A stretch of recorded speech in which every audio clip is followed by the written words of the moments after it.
Povestea lui Louis Braille și a alfabetului său.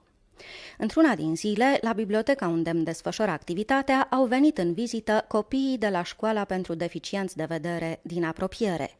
Micuții m-au întrebat cum a apărut alfabetul pe care ei abia începuseră să-l studieze în clasă. Și așa am decis să le spun povestea lui Louis Braille și a alfabetului său, istorie pe care vreau să vă împărtășesc pe scurt și vouă. A fost o vreme în care nimeni nu-și imagina că cititul ar putea fi realizat altfel decât privind cuvintele.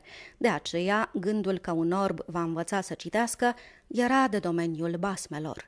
Până la urmă, viața a demonstrat că totul e posibil. A venit pe lume un om care a răsturnat complet această idee. El a fost Louis Braille, cel căruia orbii din lumea întreagă îi datorează alfabetul.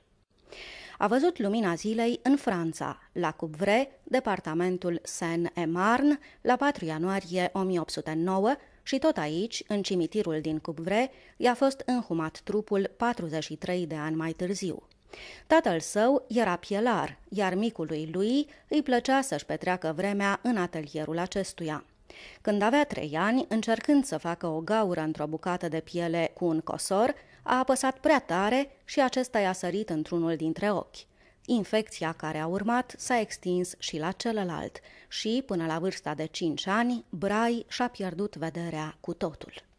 După ce a urmat cursurile școlii din Coupvray, la 10 ani a fost admis la Institutul Regal al Tinerilor Orbi din Paris, fondat din propria avere de Valentin Hauy. Tânărul Braille s-a impus rapid datorită minții sale sclipitoare și a ajuns chiar pedagog. Aici a experimentat inițial sistemul scrierii nocturne, organizat în 8 puncte, elaborat pentru armată de către capitanul Charles Barbier. Napoleon ceruse un sistem de comunicare pentru soldați, atunci când voiau să vorbească noaptea între ei, fără să aibă lumină și fără să facă zgomot. Sistemul rezultat era însă prea greoi și lui Braille vine cu o invenție de 6 puncte, împunse într-o căsuță, astfel încât să poată să încapă exact sub buricul degetului unui copil sau al unui adolescent. A terminat alfabetul când avea doar 15 ani. Vreți să vă spun pe scurt cum funcționează acest alfabet și tainele lui?